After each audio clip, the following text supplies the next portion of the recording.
how he was over, I don't know how many Satanists, call them churches. He was like the bishop. You gotta be kidding me. What was in her heart? You don't know what sin she'd committed. You don't know how much unbelief was there. You don't know whether she hated her husband. I don't think so. Why would anybody spend so much time ranting and raving about something that they don't believe in? Really? Welcome to Skeptic's Brewpub with Brother Brewer. And welcome to episode 28 of Skeptic's Brewpub. I'm your host, Brother Brewer, and tonight on the show I'm joined by Reverend Alex, I hope I'm pronouncing this right, Moreschi? Moreschi. Moreschi. Okay. Alex Moreschi of I think it's St. Thomas Episcopal Church? Yep. Over in Savannah, Georgia. Alex is a graduate of Virginia Theological Seminary, a guest blogger at a couple of blogs, including No Religion Required's blog.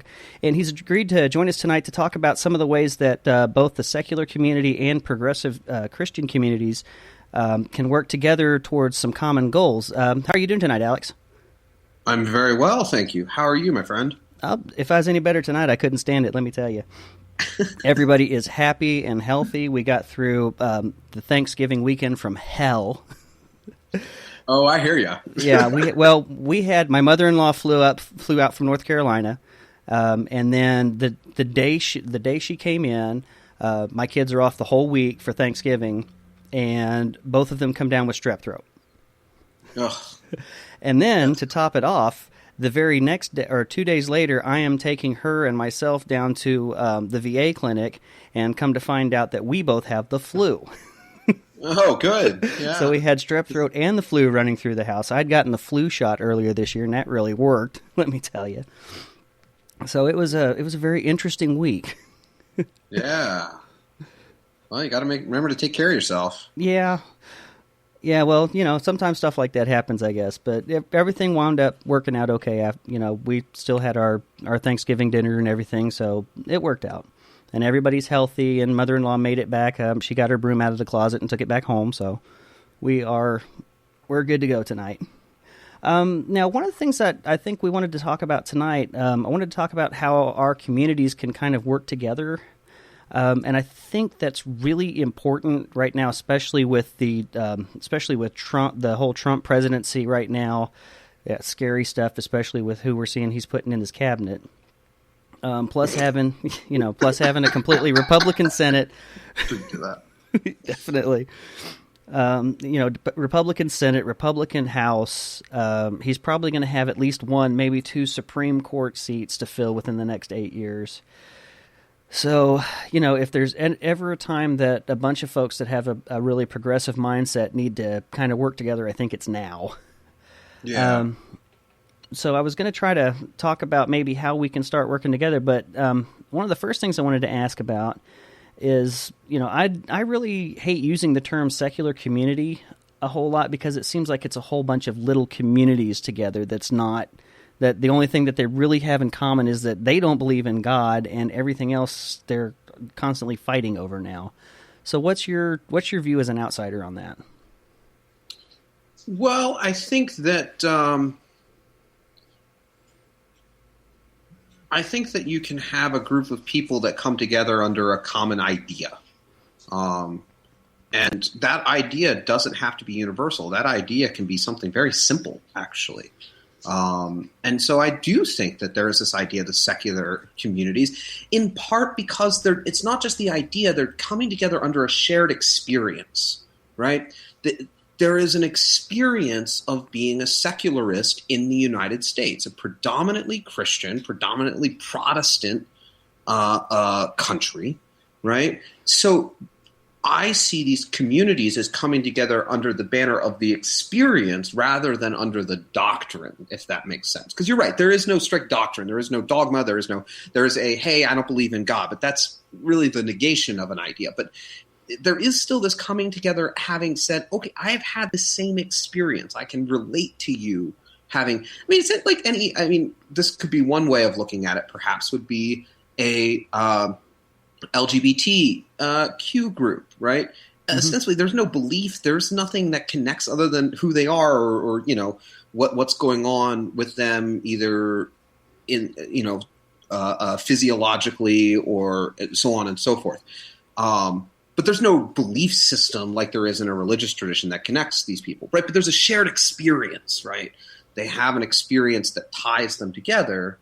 And so that's why we can relate. And I think the same is true of secular communities. And I think that's why you can say, hey, these are secular communities, right?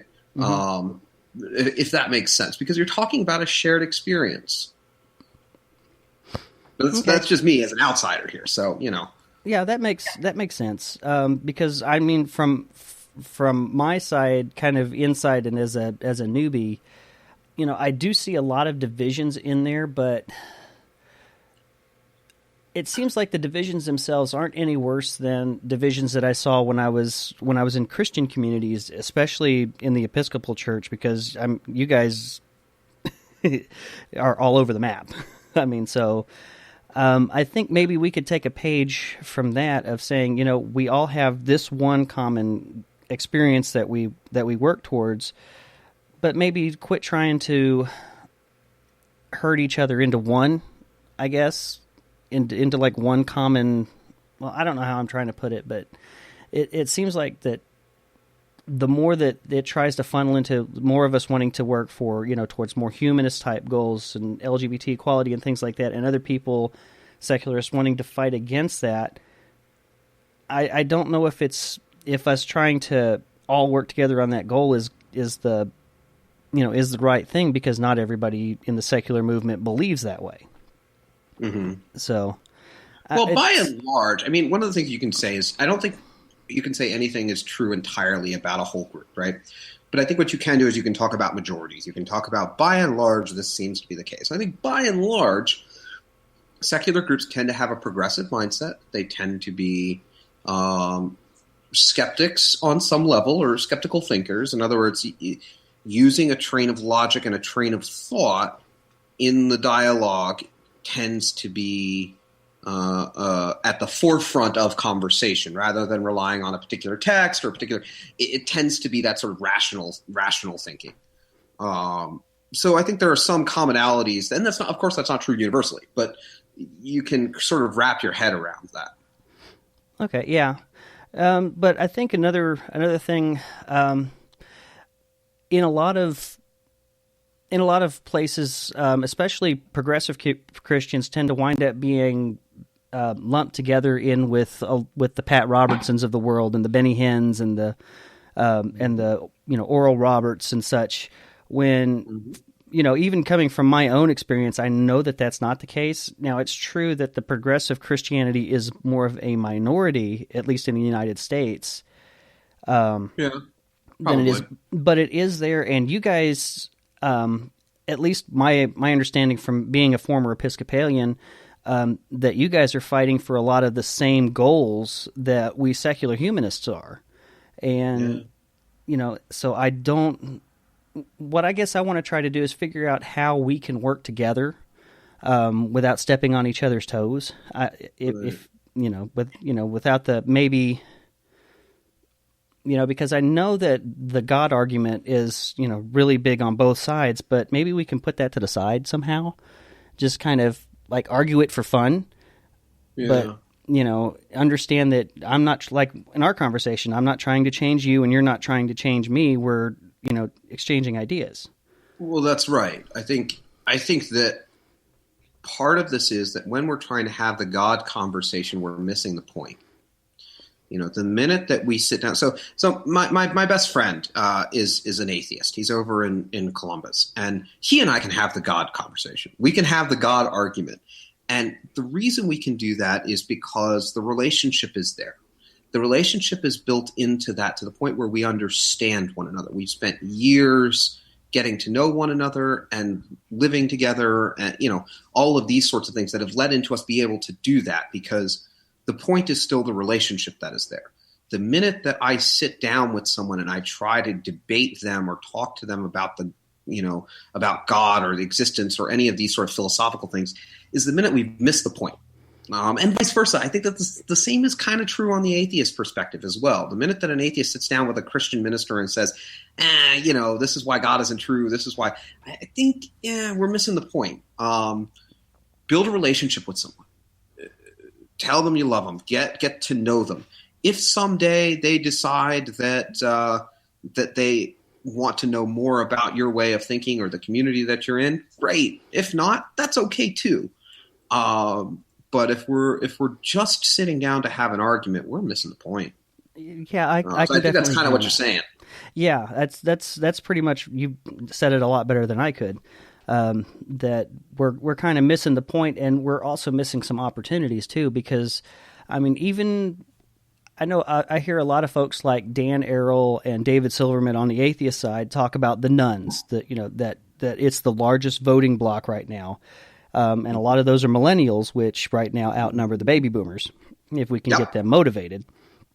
But what they miss the point on that is that even though they may call themselves nuns, a very good number of them are still believers. They still believe in some kind of God, and so a secular group that, especially one that's going to be like a lot of the ones that I've been here recently with, are really hardcore about the God argument, are pushing them away too, and that's a large segment that that we need to work with.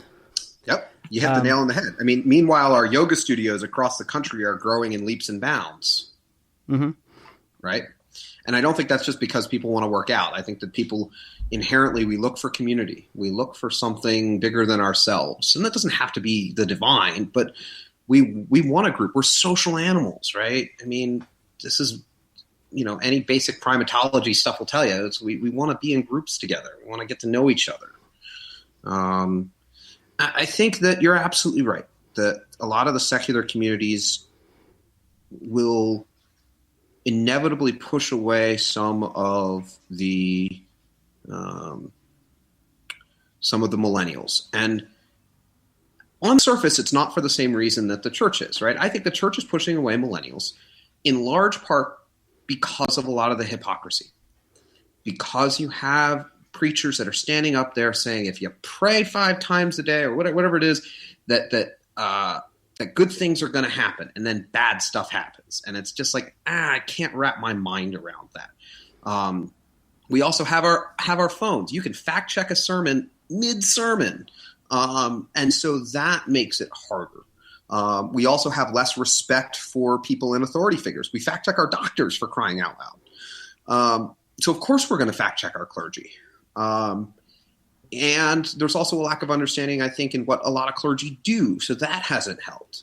On the secular side, I think you have some of this anger, some of this pain that has come through because of the way the church has been oppressive. And the church has been oppressive to people that don't think like them, especially in more conservative areas, such as the Deep South. And there are people that are really hurt. And that's a problem. But I think that a lot of that pain, a lot of that anger that's not really worked through comes through. And then you top that with a lack of conflict management, a lack of leadership skills. I mean, this is what seminary is all about, right? A lack of being emotional intelligence and all of these things that people work on in school and training. I think that is going to push people away as well. So I said those are the surface. Down below, what you're really looking at is you're looking at 2 groups of people that think that they are absolutely right and everyone is absolutely wrong. And the minute that you have that mindset, the minute that you say there is nothing I can learn from the person sitting across the table because they're wrong and I'm right, it doesn't matter if you believe in God or you don't believe in God, you're not going to get more people to the table. I agree on that. I mean, for me, the God argument, if someone's going to come to whatever conclusion, they're going to come to it on their own. Most people that are atheists, we came to the conclusion, or at least I did, because eventually it just stopped making sense. I mean, for me personally, there was no really big harm from a church. There was no, abuse or anything. I'm not triggered if I hear somebody pray or anything like that. It's just that after so long, I just I got to a point where it didn't make sense to believe. And, and I know that for you, you've done, going through seminary, you've done at least as much study as I have, and you've come to a different conclusion. Yeah. And that's okay. Well, I think that this is not going to satisfy a lot of the skeptics in the room, but I think there's truth to it, which is that a lot of faith is just as much experiential, if not more so, than anything else. And if you're not experiencing it, there's nothing I can say, there's nothing I can argue, there's nothing I can do to make someone else experience that. Mm-hmm. And I'm okay with that. My experience isn't yours. I can rationalize. Again, I can do the philosophy, I can do the theology, we can talk reasoning, but on some level, to do that at the early stages of any relationship misses the point. Exactly. What I can say is that my experience of the world is one that is coherent with the existence of the divine, is coherent with my Christian faith. And there are some people that experience that as well, and there's some people that aren't. And I'm okay with that. Mm-hmm. I don't see a real problem with that. And I think that the minute that we try to be all up in our heads about it, it's kind of like I heard this story told once. It was referencing a Big Bang Theory episode where the main character didn't know how to swim, and so he like any good nerd, he goes online, he reads a bunch of books, watches a bunch of videos, practices on the kitchen floor, and he tells his best friend, I know how to swim now. And of course, you don't know how to swim until you're in the water. So there's the idea is that there's some things that you experience, mm-hmm. or you don't. Right. I hope that makes sense. I know that won't satisfy a lot of the rationalists, but it does, and I would disagree with some of it. But again, that's going to be neither here nor there on this. Again, I think that's something that's a fun side conversation. Yeah. But right now, we've got more important stuff to worry about than that. I mean, like I was saying, especially with everything that's coming down the pipe. The baby boomers, they're getting their last gasp right now, and they're coming out hard. It's hard to believe that a lot of these guys were the hippies of the 60s, too. That's another thing that'll blow your mind. Now, because I know that a lot of people that are listening that are skeptics may not really understand what I'm talking about when I say we have some shared goals, because there's a few that probably won't believe that based on what the media portrays the Christianity and such as, and it's not the experience that I had before I finally deconverted. So I thought maybe I would run through. There were eight key issues that the American Humanist Association lists as being major issues to work on, and I thought maybe I would bring a few of those up and find out. I know you don't speak for the entire Episcopal Church. Even the Archbishop of Canterbury doesn't speak for the whole church. It's not like the Pope. But I thought maybe but experience. Yeah, from what I know of you, your opinions are in line with the major themes of, for instance, the Episcopal Church, the Evangelical Lutheran Association, Unitarian Universalists, and those groups. Mm-hmm. But so I thought maybe just asking your opinion. Yeah, okay. Well, the first one is a secular government, keeping a firm separation of church and state. Is your stance on that, and what's your understanding of what your church's stance on that is? Absolutely, 100%. I mean, my understanding, both my personal and of the church's perspective, is that our government is designed for a group of people that inherently don't share the same ideas, that don't share the same ideals. So I say this twofold. On one hand, you had that there should not be things like school-wide led prayers by administration in public schools, because the thing is that you're dealing with a group of this is a secular country. It is built for everyone. So if you do that, you're inherently pushing something onto someone else. And I have a problem with that. And I believe the church has a problem with that as well.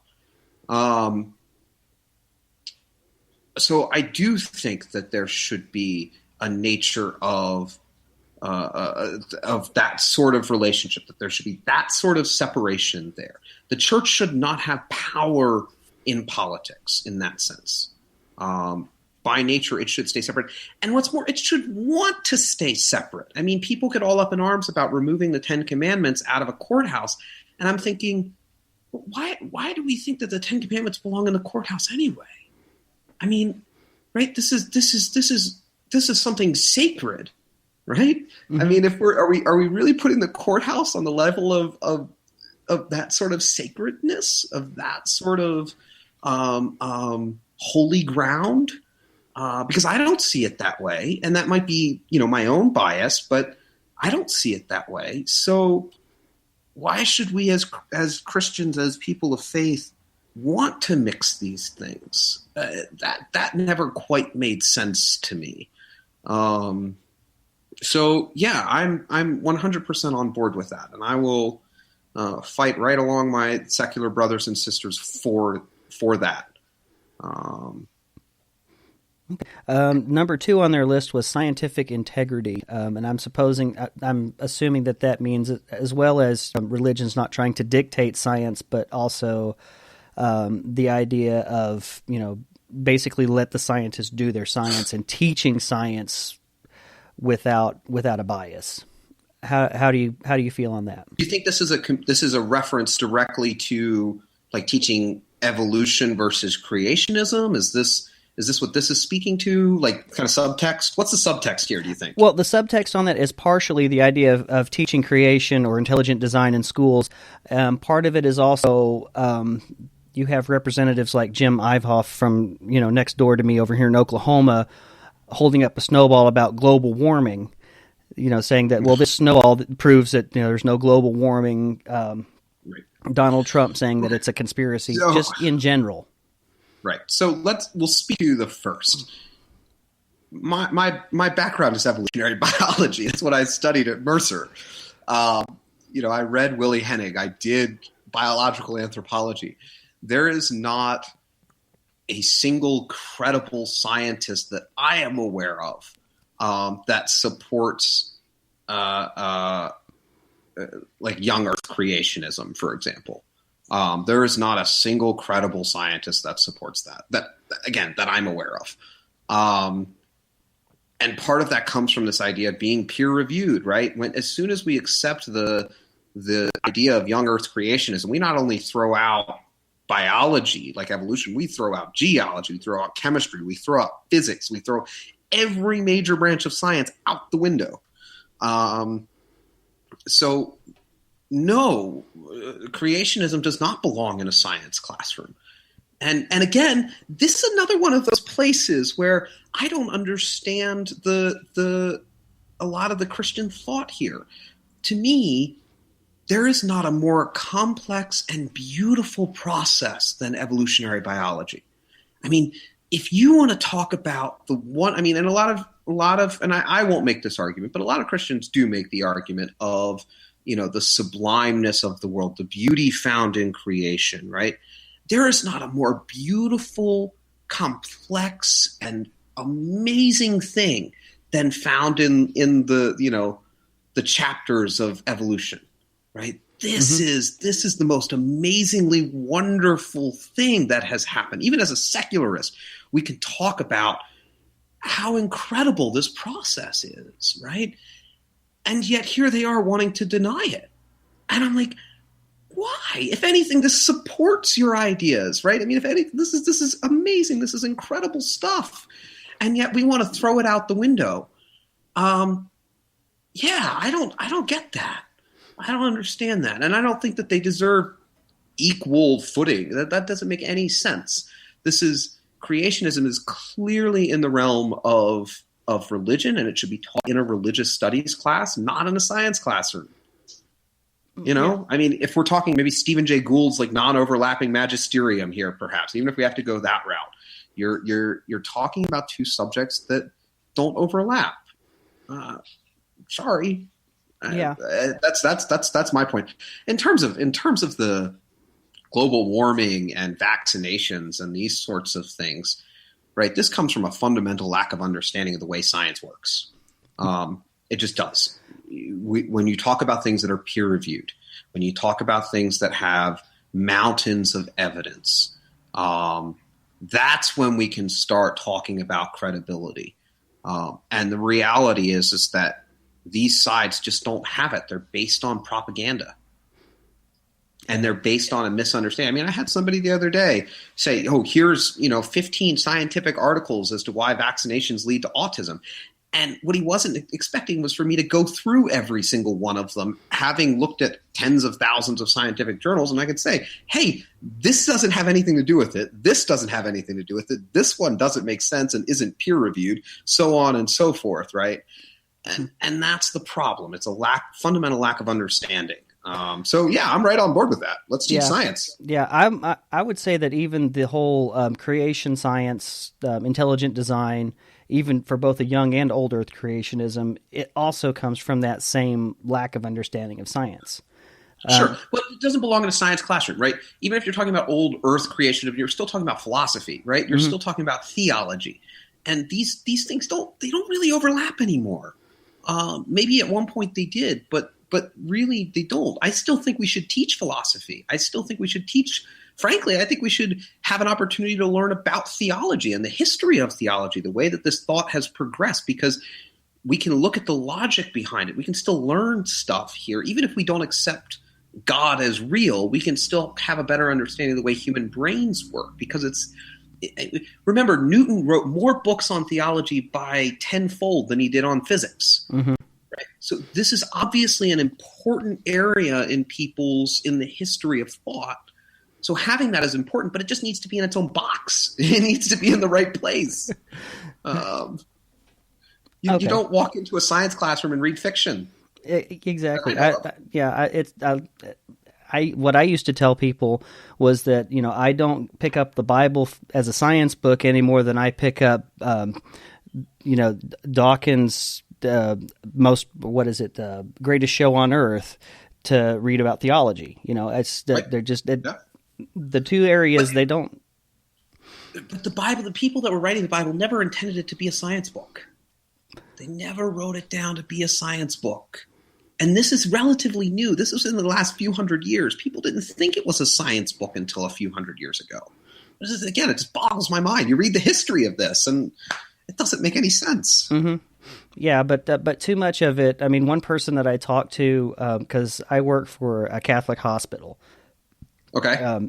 In my other job, and so a lot of the people that I work with are Christian, and Catholicism really isn't a big thing around here. So a lot of people are working for it because it's a Christian organization, even though it's not, even though it's Catholic. Well, and Catholics are Christians. Well, not according to some folks, like the book that I'm reviewing later in this. But this one lady that I talked to, and she's a good friend of mine at work, she said she didn't believe in evolution, that she believed it just the way the Bible said it. And I said, yeah, but, there's a lot of things that, we've learned since then that don't make sense. And she said it was just too complicated for her, and she didn't want to know anything else. Yeah. Well, there you go.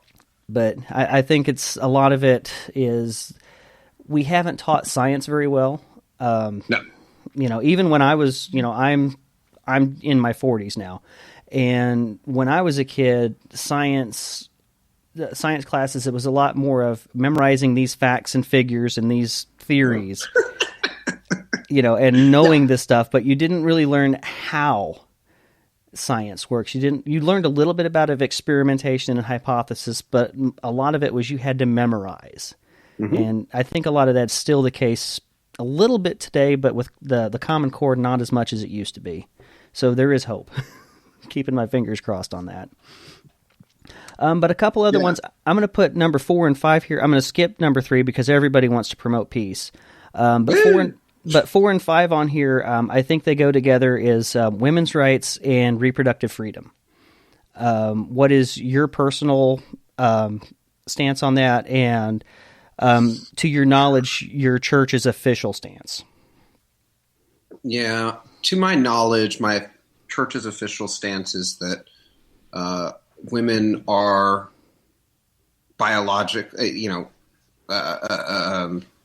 ontologically equal to men and should be treated as such in everything from pay to rights, so on and so forth. Well, you guys just had a female presiding bishop too. That was basically the head of the church. Episcopal Church was female for a number of years. Yeah, she was amazing. That she was. So yeah, and that's been our stance for a long time. We have female clergy. We have openly gay clergy, so on and so forth. In terms of public policy, it's right on board. I will continue to fight for equal rights for women, and for reproductive rights. Reproductive rights is a bit more of a tricky thing, right? It's I don't know that there is a universal stance from the Episcopal Church on this. I think that we support, we definitely support things like contraception. We definitely support those sorts of things. I think that the conversation regarding abortion, for example, which is kind of the subtext of that question, I think is a bit more muddled. I think at face value, we are pro-choice. Politically, by and large, I think you would find that to be the case. Officially, I don't know if the church takes a stance one way or another. I think that you'd find us saying that we value all life in all its forms. But of course, what that means when you get down into the specifics is kind of tricky. And if it sounds like I'm dodging that question, it's kind of because I am. I have my own personal thoughts on it, but in this case, I'm going to keep those to myself. Right. Because I think that it's important that we not miss the forest for the trees, which is we support the freedom of people to have access to good medical care across the board. Right. And that is included in that. The things that happen in various states where we have finagled our laws to mean that people can't take care of patients is abysmal. And that continues to go on. And I will continue to speak out for women's rights, for reproductive rights across the board. Okay. Well, that does make sense. I hope that's enough of an answer. I mean, yeah, I know it's that is because I recognize that. Yeah, well, my experience, like I said, I've been out of the church for about a year and a half, but my experience has been mostly that, like you said, that on the surface, the church in personal decisions like that is going to leave it more up to personal conscience and not so much try to dictate what is or what should be. That's right. So, because I do know. As far as I know, the church has no problem with having access to holistic medical care. Okay. Is how else. Right. They don't have an issue with Planned Parenthood as a not at all. organization. As far as I know. Yeah, that kind of thing. I guess the next three, 6, 7, and 8, kind of, to me at least, or to a lot of people that are of my mindset, these three go together. And you could probably count them with the other two, but LGBTQ rights, civil rights in America, and human rights in general. So let's tackle those one at a time. LGBTQ rights. What is your church's stance on that, and what is your personal, or at least what your experience of the church is? Because I know, like I said, you don't speak for the whole church. I was in seminary with married and non-married folk that are on, that identify as LGBTQ. I consider myself an ally. I have openly spoken for rights for LGBTQ people that identify as that. I did a lot of biology of sex and gender. To me, this is there is no real issue here for me. That I do not think. Let me say this: I do not think there is a good argument whether you are speaking from theological terms or biological terms. And I think I have enough to say from both sides that is valid against questions concerning LGBTQ. Okay. I don't see it, and I don't think the church sees it as a question either. We have a right for gay marriage that has been accepted by our General Convention. We have gay priests and bishops. There's no issue there as far as I'm concerned. Okay. And there's no need to, you can notice the difference between when I sort of dodge around something and when I sort of unequivocally say that, Okay. Yeah. I think that the one caveat I would say, I know that the Episcopal Church at least has some room for growth still. And that would be in certain cases with transgender.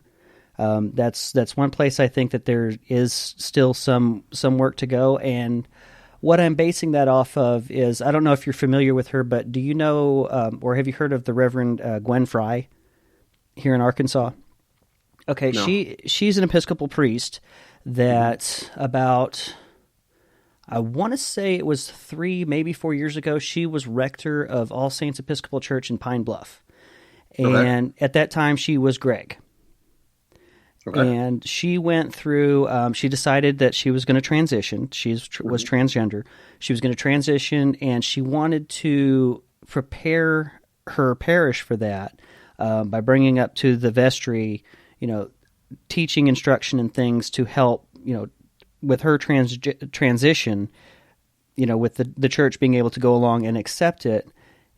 And within about 6 months, she had a conversation with the Episcopal bishop of the Diocese of Arkansas, and she decided to, I'm not sure how it's put, but she basically asked to be released from All Saints there because they were not willing to accept her. Mm-hmm. She still does not have a parish or a mission to this day, and that's because the bishop here told her point blank that he didn't know of a diocese or of a church here in Arkansas that would be willing to accept her, and every other bishop that she has contacted has told her the same thing.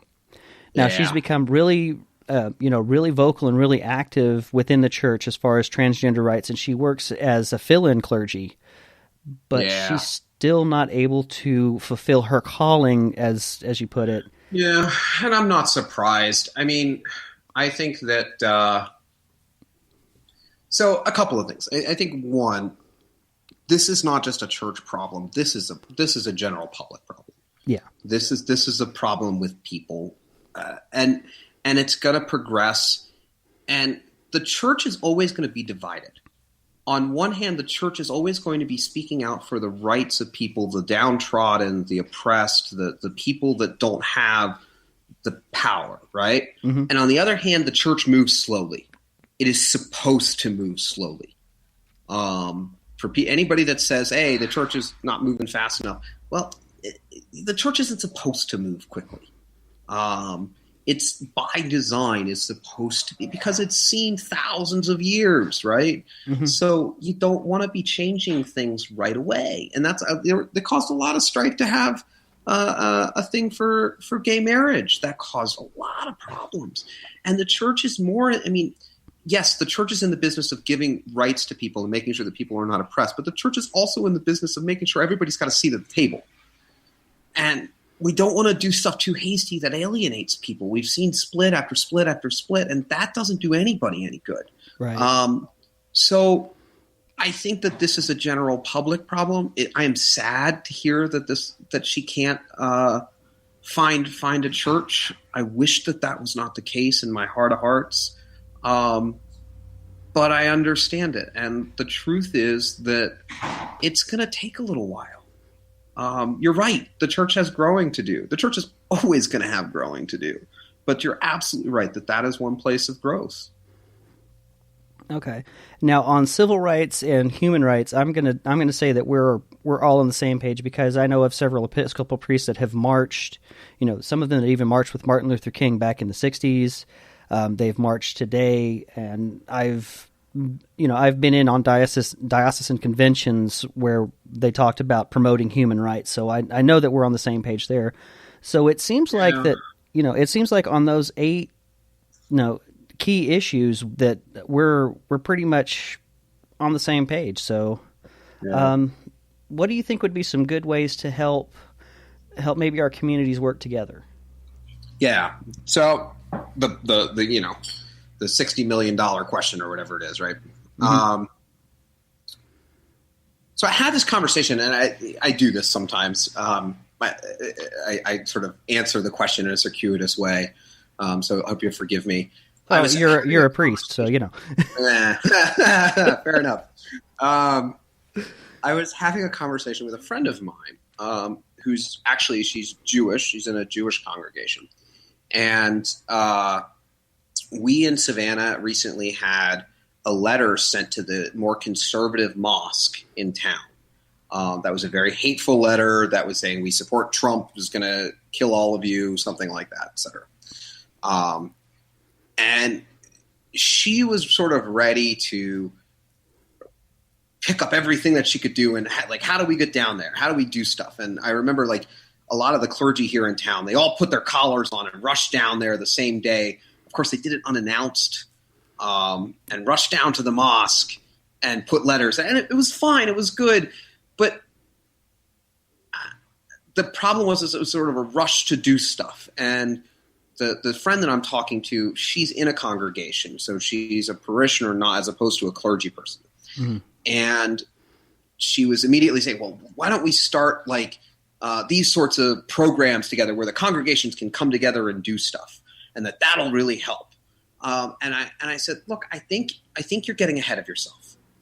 I think that those things come after relationships have been built, that you can only start doing programming and those sorts of things after we have conversations and relationships made. Okay. And what that looks like in terms of religious traditions is, and I think the same is true for secular, is for leaders, whether clergy or leaders in these traditions, in these communities, to sit down and to get to know one another. It's nothing for the Episcopal Church and the Methodist Church to come together and do a vacation Bible school. It's just not. There are relationships. There's long-standing years and years of relationships built up. But if I wanted to get my group of atheists to do something with my Episcopal Church, that would take some working, right? I mean, mm-hmm. I can have the leaders over there. I can be a part of them. But I've been going to this one. I was just at the Coastal Atheist and Secular Humanist here in Savannah. And I've been going for 2.5 years. And I don't know if I might just be at a place where I'd feel comfortable inviting these two groups together. And mm-hmm. even then, it would be very specific. It would be handpicked people to come together and talk. Right. So what can we do? Well, we can keep building relationships. We can not get ahead of ourselves and do this smart, do this conscientiously and thoughtfully. Mm-hmm. Those of us that have communities following us, whether it's from a pulpit or from a microphone, be having conversations like this one, where people can hear each other, get to know each other a little bit, have little conferences where leaders can come and speak, and we can have sort of everybody in the same room sort of together. Start building friendships. If you ask anybody that used to be anti-LGBTQ and has become, for those civil rights, you're going to be talking to a person that has had a relationship, that has had a personal experience, a son or a daughter or a spouse or someone close to them that has come out. Mm-hmm. That's how we do this. We do it slow. We take our time, we do it intentionally, and we build relationships with one another. We get to know one another, and we build that trust. Trust doesn't happen overnight. Okay. Now, you're right. There is an accelerated process here. We need to start accelerating this. We need to start getting to know one another faster because there's a reason. With the current political climate, it is going to be very important that we are watchful, that we are making sure that these rights that have been fought for thus far are not backtracking. Right. My hope for the next 4 years is not to go forward, it's to keep from going backwards. That's what I think our goal needs to be. Right now, and if we can get to know one another, see that I don't know. I think that would be my answer. Yeah, at this point, I think it's a lot more for at least 2 years, because we've got midterms coming up in a couple of years. It's definitely going to be hold the line. We're not going to see a lot in the way of advancements. But just to get your opinion on this, and I honestly, I'm not. I know I hate to preface this with I'm not saying this to offend, because I know that's usually a key that I'm going to say something offensive. That someone's going to say something offensive. Give it a try. I think one thing that a lot of folks in the secular community get upset with the progressive, the moderate Christians in particular, but also progressive Christians, is that it looks like from our perspective that you guys are providing cover fire for the fundamentalists in a lot of ways. Mm-hmm. And a couple of examples is that, for instance, from the pulpits, you're willing to take on the general idea of inclusiveness and such, but you're not willing to attack. Well, I won't say attack, but that's probably the best word for it. But you're not willing to challenge openly groups like the Southern Baptist Convention or the Pentecostals that are so much against the LGBT rights and saying, look, these guys have got the wrong idea, that this is not how it needs to work. And in not addressing that, it seems like that you're kind of, you're doing the same argument a lot of people do, that, not all of us men are misogynists, or not all of us are abusers, kind of thing, that it feels like on the one hand that you are fighting for those, but at the same time you're not addressing the problem within the Christianity as a whole. I mean, it's almost like you're preaching to the choir, and that I think that gets on a lot of people's nerves. I know it did on mine a few months ago, but you understand what I'm saying? I understand. I mean, I'm not. It's not because I'm trying to. I'm just trying to figure out where. So what? Let me rephrase. What do you see as the thing that preachers are not speaking to that they should be? Well, I'll give you an example of the Southern Baptist Convention. Their annual little conference or whatever that they do, and they come out with their little goals of what they want to do. And a few of those things are, for instance, fighting against LGBT equality. They talk against, in specifically same-sex marriage, and they put it in hateful terms, and we don't hear that kind of thing addressed in the progressive churches, we hear it from individuals, but we don't hear it from the progressive organizations as a whole. Like, you're not willing. It's like, in one way, it feels like that the churches don't want to rock the boat. They don't want to upset Ronnie Floyd over here at Six Flags Over Jesus because his group might come over and start picketing us or whatnot, and we have kind of like this unspoken agreement that we're not going to... Well, first off, I can say... I think that on one hand, you're right. I think that there's a reluctance to rock the boat, but I don't think that's the reason. I mean, come on, Westboro Baptist Church picketed my seminary over the summer. The Episcopal Church has been open. I can't speak for the Episcopal Church really, but I can't speak for any other tradition. But what I can say about the Episcopal Church is that the Episcopal Church has made policy time and time again to be inclusive of LGBTQ. This is why we ordain openly homosexual folk. This is why we marry openly homosexual folk. We did this before the United States, made it legal. So I think that from a public policy standpoint, if you're looking for a specific admonishment of another group, there's going to be a huge reluctance to do that. Right. And here's the reason why. It's not because we're afraid of somebody picketing us. It's because we don't we don't want to alienate people. We don't want to say something in such a way that people leave the table. Again, I just said the church is slow, and I have a problem with that. I'm not a very patient person by nature.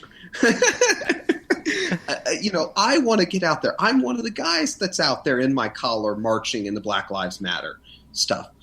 But I'm also the same guy that, is trying to listen to my congregation who says, to this particular congregation and other congregations in the South, Episcopal and otherwise, that are afraid that their way of life is threatened by liberal thinking.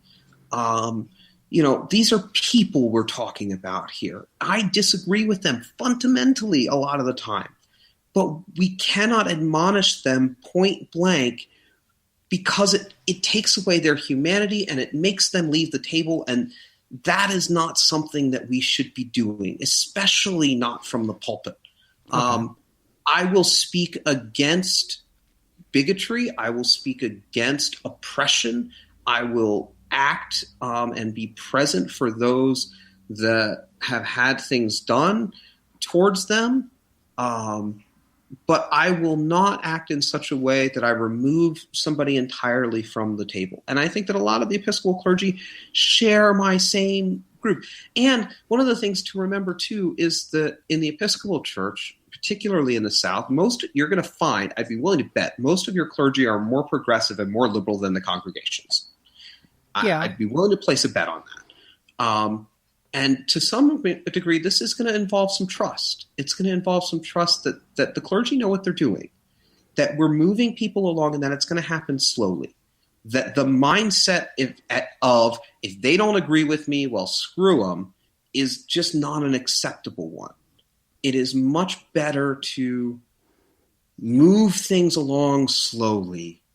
Mm-hmm. And believe me, it has a lot of growth. I'm not saying that they're in the right place or that people like those in the Southern Baptist Convention that are actively oppressing openly gay people shouldn't be spoken against, because I think they should. But in terms of our congregations, that's something that we need to we need to keep in our own house. And there needs to be some level of trust there, which brings me back to the relationship stuff. And I can speak generally against the Southern Baptist Convention, but I'm not in that movement. I can't speak against them directly any more than I would speak against the strife that's going on in any given secular community. It's not my place, and I will speak for the rights of people. I will speak for the defense of LGBTQ brothers and sisters, absolutely. But if you're looking for a direct admonishment, I just would have to disagree on that. Okay. I don't know if that makes sense. It kind of does. It doesn't make me much happier on that instance, but yeah, I know it's not a very satisfying answer, is it? And I'm not happy with it. I want to be clear about that. I'm not happy with it either. You have no idea how many times I've sat with another clergy person and I said, yeah, but Jesus calls us to speak truth to power, right? Jesus calls us to admonish the Pharisees and the Sadducees and the people and the scribes, mm-hmm. and to speak out. And then they look at me and they say, yes, Alex, but you're not Jesus. Well, I'll give you an example. Was here this last little meeting that they had, the national meeting that they had. Now, at the time, Ronnie Floyd, he's both the pastor of like 3 cross churches here in Northwest Arkansas, mega church, Southern Baptist, but he was also the president of the Southern Baptist Convention at the time. This was where he was basically, he was ousted and another guy took his place. But at the same time, they had their affirmations that included these hateful things against the LGBT community, being against same-sex marriage because it's an affront to God and this and that. And we wanted to, some of our secular groups wanted to go down and protest, actually go to Cross Church and not do the whole, some of them were talking about doing, the burning the Bibles in the parking lot kind of thing. I backed them off and was like, why not we try to group together some of these progressive groups with just a message that says, you don't speak for us. I could not get one single church in this area of any of the progressive churches in the area to get on board with that. They were willing to work with us in any other capacity, like feeding the homeless or things, but they did not want to speak out against cross church because it was such. Well, part of it was that from one of the priests that I got a message from, he talked about that the pastor, the president of Southern Baptist Convention, he was just misguided in his theology. It wasn't hateful, that he just saw it differently. And I really badly disagreed with that, but it also felt like he was just trying to make excuses. And I think that's what a lot of people in the secular community are upset with, and that's that they don't get that kind of a support when there's something that they can directly talk about, because it's going against another church and nobody wants to do that. Yeah. So I'm sorry about that. That sucks. Yeah.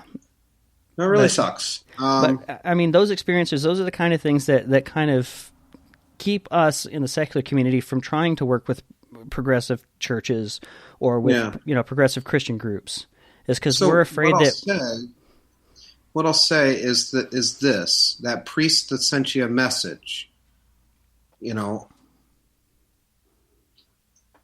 of those progressive ministers, let me rephrase, of those progressive ministers that you sent a message to, how many of them did you have a pre-existing relationship with? All of them. Yeah? Mm-hmm. No, well, shame on them. I don't know. I got nothing. Yeah.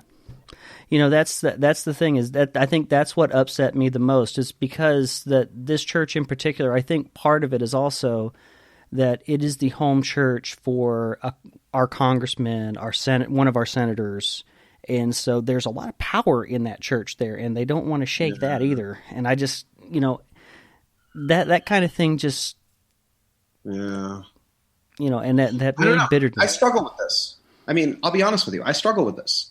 On one hand, I struggle with it. I have been trying to learn to accept that people in those sorts of positions know things that I don't. So even if the reasons that they're giving me may not be the whole answer, I'm not saying this is satisfying, because it's not, because it still gets my ire up. I want to march down there. I want to do stuff, and I want to publicly speak against these sorts of things. And I have from the pulpit, and I've gotten flack for it too. But keep in mind, from what I will say is that it is just as important it is more important on some level that the message is heard or is able to be heard than the message itself. The message can be true and correct and accurate all day, but if the people are not at a place where they can hear it, then you still have work to do. I'm not going to say you're talking to Brick. That means you still have work to do, and we still have work to do. I don't claim to understand this particular clergy person's reasoning, because I don't know. And I don't know what we would do here in this position. I mean, my response might even be, before signing something, I just signed a letter that was speaking out against xenophobia in response to the letter sent to the mosque. I put my name down and my church's name, and Common Grounds is a group I represent here in Savannah, saying that it is a problem to make threats of violence on any member of this community, period. And so on and so forth. And I will speak against hate and these sorts of things. But if it was a sort of a particular admonishment of a particular group, I'd probably have to talk to my bishop first. And if my bishop said no, I wouldn't be able to do it. My hands would be tied, because that's the kind of church I work in. I'm not a Southern Baptist for a reason. That sounds like a cop-out. Well, maybe, but it's also the way that this particular church is designed. I don't know what was going on with this guy. That sounds like he was in a particular situation. And again, I feel the same frustration. I have sat in my boss's office more times than I can count saying, I want to get in the pulpit and I want to speak, about this or that or the other. And his refrain is, yeah, but they got to hear you. You can't go in with rage like that. You can't. So I don't know.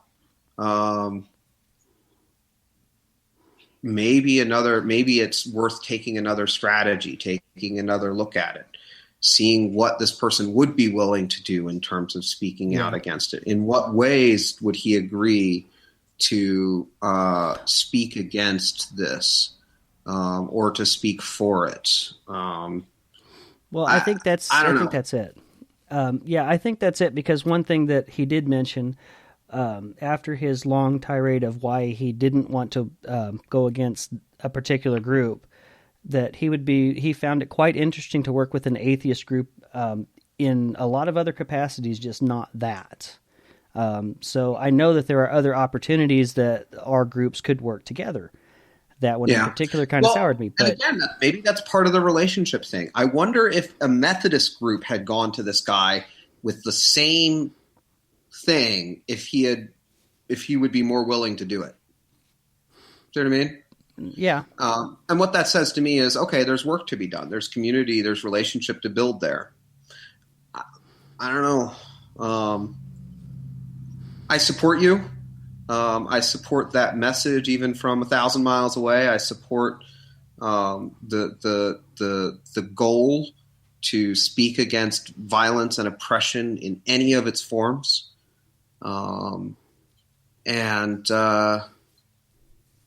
I'm here to fight alongside you and fight that good fight. I'm a big believer in the theology of this idea called Christ exemplar, which is that Christ gave us an example of how to live, that's how we should live our lives. And on some level, it didn't end too well for him. That's true. And I think that we all need to remember that on some level, that sometimes speaking that kind of truth doesn't always lead to our benefit. And I think that progressive Christian leaders, especially after this election cycle, are going to have to take a good, long, hard look at themselves in the mirror. Yeah, I hope they do. Yeah, and I think we are. I have. Yeah. Here on our side, we're probably going to have to as well. Aside from trying to fight other denominations, I think that for the next, at least, like I said, for at least the next 2 years, we're going to have to form some kind of bonds. We're just, because we do share a lot of the common goals, and those I think are important enough that we can set aside some of our other arguments and work towards these things. And then those other arguments, we can pick them up later. It's not going to be the end of the world whether or not we decide for sure that God exists or not. Who cares? But we've got all of these other things that right now are more pressing that we need to address, that we have to hold that line. And I think you make a good point. We have to love each other. And I love the prayer of St. Francis, right? Seek more to understand than to be understood. And I think that that's what we have to do. And it's going to start with, I put a lot of onus on the progressive Christian leaders that are in the majority. And make no mistake, if you're a Christian in this country, you're in the majority. To be reaching out and building relationships with people that aren't, that are not Christians, and not trying to judge, not trying to convert, but trying to listen and be with, and hold people's hands while they're in the hospital. We gotta come together on that. We gotta be present, because that's what changes lives. That's what makes a difference. Yeah, and I think we on our side need to do that same thing, because we have to work together. We have to, and we not only have to work together towards these, but we have to be involved in the world. We can't just sit and have our little debates or our little online conversations. We have to get involved. We have to get involved, and unfortunately, I think there's a lot of anger in the secular, and rightfully so. There's rightful anger, make no mistake, but there's a lot of pain there. And I think that the minute that we come to somebody else with anger and with pain, they're going to be a lot less likely to be able to hear us. And we got to work together. We got to try to be patient with one another across the board. That's why I encourage my Christian fellows to sit with people that are hurting and to listen and to absorb. But as long as there's this sense of rage going on, it's going to be really tough to come together in peace and love. That's true. So I think that's something that we need to do some introspection into and realize that despite what differences we have, that right now we've got some common goals that we, and it's really important that we need to work together to make sure that we don't move backwards. Yeah. I mean, we've come too far to watch this all crumble. No, agreed. And it won't. For lack of a better turn of phrase, I've got faith. Well, I don't have faith, but I've got hope, so that's close enough, I think. All right. Well, I'm going to go ahead and let you go here because it is running late. Yeah. Well, thank you for joining us again. Is there any way that folks can contact you if they want to maybe ask more questions? You can find me on Facebook, Alex Moreschi. I'm in Savannah, Georgia. My email address is Alex, Alex, T as in Thomas, Moreschi, Moreschi, @gmail.com. I do various things throughout, so if you are ever interested in having a cup of coffee, let me know. All right. Well, I'm going to go ahead and let you go here, and we're going to take a break, and then I'm going to jump into part 2 of this wonderful book that a friend of mine was gifted over the holidays called Winds of Revelation by it's actually by a Seventh-day Adventist evangelist. So it's fun. It's in chapter 2. Looks like everything is the Pope's fault. But we're going to go ahead and get into that when we come back. But thank you again for coming on with us, man. Yeah, of course. You take care. Good night. Let's see if I can. I think that may have done it. Yeah, there we go. All right, well, I'm going to go ahead and we're going to take a quick break, and when we come back, we will break into Chapter 2. What does freedom of speech mean to me? It means standing up for what you believe in and fighting the injustices and trying to make a difference in a country where ignorance and intolerance make up most of its history. Using your mouth and your tongue to speak your mind, no matter the time, no matter the place. Always remember to use your First Amendment right to speak your mind. This message has been brought to you in part by the National Education Foundation and the Broadcast Education Association. Some people think atheists just want to rebel, and we don't want to accept God. We don't want Him. I would love to, but we have a country that's 78% Christian. I have family that's very fundamentalist Christian, and I haven't told most of them because I don't want to get rid of them from my life, but they may get rid of them from me. I would love, if there was a God, for Him to show Himself and to accept it. But for now, there's a community of people who have been harmed from it, and we're creating a community of our own, and we're there for each other. Like, that's the reason we're here together. It's not because we hate anything. It's not that we're here to make a podcast about how much we hate God. It's about, we don't accept this thing that somebody else says, and we may be in problems because of that societally. So we're just going to make our own friend circles. Do you occasionally suffer from bouts of rationality, cognizance, and literacy? Are you constantly baffled by the failure of your fellow hominids to comprehend simple principles like evidence, statistical significance, confirmation bias, and logic? Do your jaws ache from constantly holding your tongue in polite company? Do you find yourself tempted to stand on tables and scream, "The Bible also says rabbits chew their cud"? That's not an allegory, and I'm not reading it out of context, you frothing nincompoops. It's just wrong. Well, then we have the book for you. The Scathing Atheist presents Diatribes, Volume 1, 50 Essays from a Godless Misanthrope. This collection of epic rants was painstakingly chosen as the 50 best diatribes presented on the Scathing Atheist podcast out of the first 50. It's as effective against headaches as homeopathy, as accurate at predicting the future as astrology, more powerful than a power band bracelet, more efficient than a dowsing rod, and more potent than prayer. So look for it at an online ebook retailer near you or find it at scathingatheist.com. Diatribes, Volume 1, 50 Essays from a Godless Misanthrope by No Illusions. Claims in this ad have not been evaluated by the FDA. Ebooks may be harmful or fatal if swallowed. If you experience an erection lasting more than 4 hours, you must be doing something right. Do you know where Saskatchewan is? Probably not. It's in Canada. If you do, you might know a city named Regina. In Regina, there's a studio. And in that studio, there are, at least once a month, a bunch of skeptical atheist geeks and goofballs who get together to do a podcast. We are the Brainstorm crew, and we're trying to help spread a bit of reason and critical thinking while still having fun. Never taking things too seriously, but still not accepting everything we're told. We go through different topics, exploring them in depth, and often disagreeing. We try to stick to provable facts, and we never trust in myth. That's why we say we're woo-free since 2013. You can find us on iTunes, Stitcher, or Spreaker under Brainstorm, or check out our website, brainstormblog.net. I can't promise you'll always agree with us, but I can promise you'll have fun listening to us. Atheism is not just about not believing there's a God, but on the assumption that there is one. What kind of God is he? It's perfectly apparent that he is monstrous, utterly monstrous, and deserves no respect whatsoever. The moment you banish him, your life becomes simpler, purer, cleaner, more worth living, in my opinion. Today in school, I learned a lot. In chemistry, I learned that no one likes me. In English, I learned that I'm disgusting. And in physics, I learned that I'm a loser. Today in school, I learned that I'm ugly and useless. And in gym, I learned that I'm pathetic and a joke.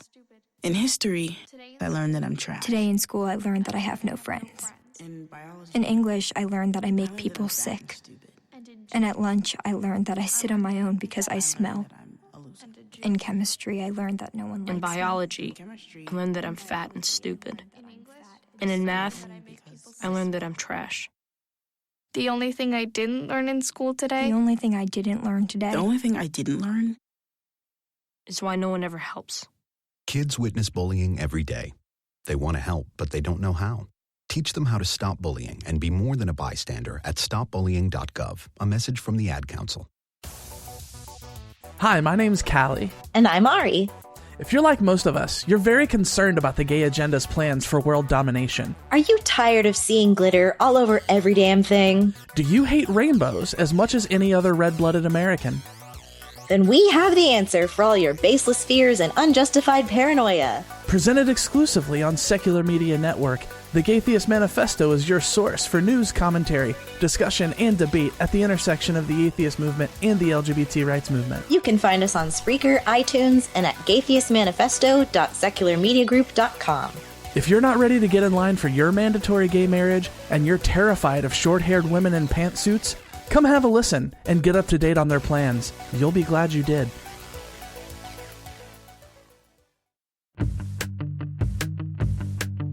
Hi, this is Trav Mamone of the By Any Means podcast. Join me every week as I talk to activists, bloggers, and podcasters about the intersections between social justice and humanism. Go to www.byanymeans.com, that's by spelled B-I, to listen to the podcast and read my blog. Besides, aren't we all a little bi-curious?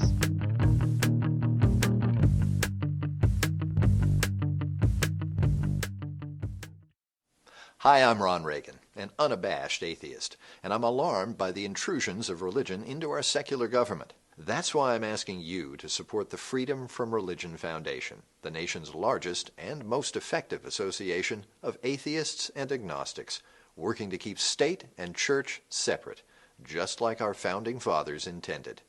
Please support the Freedom from Religion Foundation. Ron Reagan, lifelong atheist, not afraid of burning in hell.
Yikes.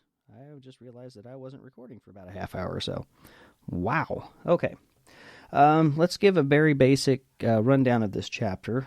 Through here, he likes to quote a lot of Revelation and a few other places and Gospels. The conclusion that he comes to by the end of chapter 2 is basically that this beast in Revelation that has the 7 heads and the 10 horns and all that other good stuff is the Catholic Church. And he comes to this conclusion because he's going backwards in time and doing some really funky mathematics and some other quoting from Scripture, and decides that all of the things in Revelation 13 that talk about this beast are the church. And he gives his little references. And he's got, some really interesting references, but basically it boils down to the Catholic Church is to blame for everything, and the Pope is bad, and the Catholic Church is bad, and it's going to be basically a chick track kind of thing, that it's part of this whole global conspiracy of Satan. Winds of Force, chapter 3. I'll give you a quick rundown on that. I haven't read chapter 4 yet, but chapter 3 basically runs through and tells us how, through reading the Scriptures and trying to backdate all of the prophecies to match the United States, it's that the United States is God's chosen vessel, and that U.S. Christianity is the greatest thing, and that basically it's manifest destiny again.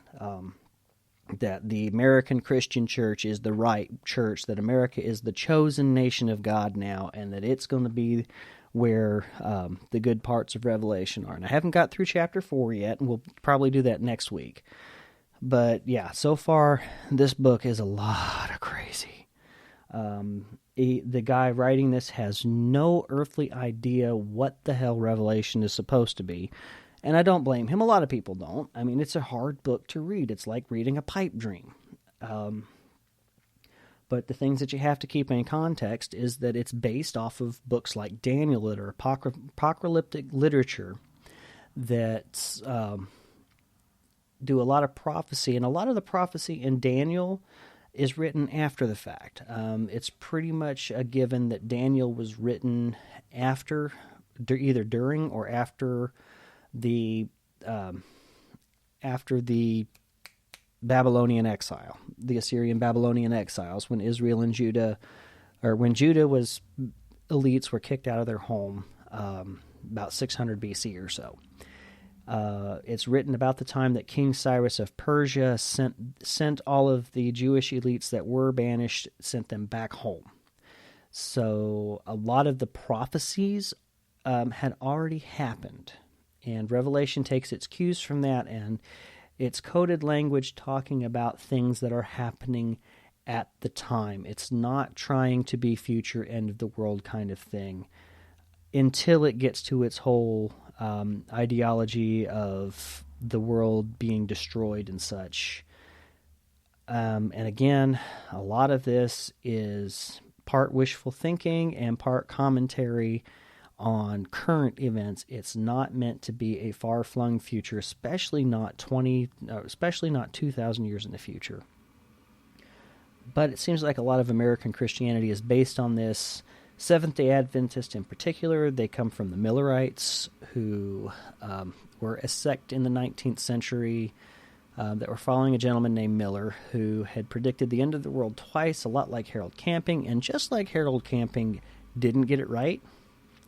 But unlike Harold Camping, they created an entire denomination based off of it, and a lot of this end-time prophecy stuff comes directly out, and especially rapture theology comes directly out of the Seventh-day Adventists, who Ben Carson is a part of.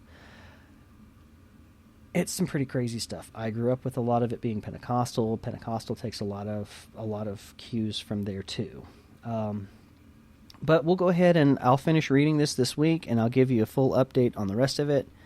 But as far as that goes, it's pretty much time for me to hit the hay. So I'm going to go ahead and close out here once again tonight with our little with the take on the original national anthem, the original Star Spangled Banner, which is actually called Anacreon in Heaven.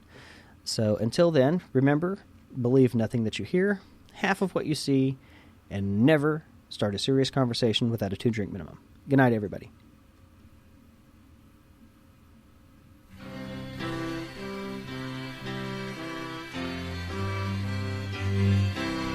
To Anacreon in heaven, where he sat in full glee, a few sons of harmony sent a petition that he their inspirer and patron would be. When this answer aright from the jolly old Grecian, voice, fiddle, and flute no longer be mute, I'll lend you my name and inspire you to boot. And besides, I'll instruct you like me to entwine the myrtle of Venus with Bacchus's vine.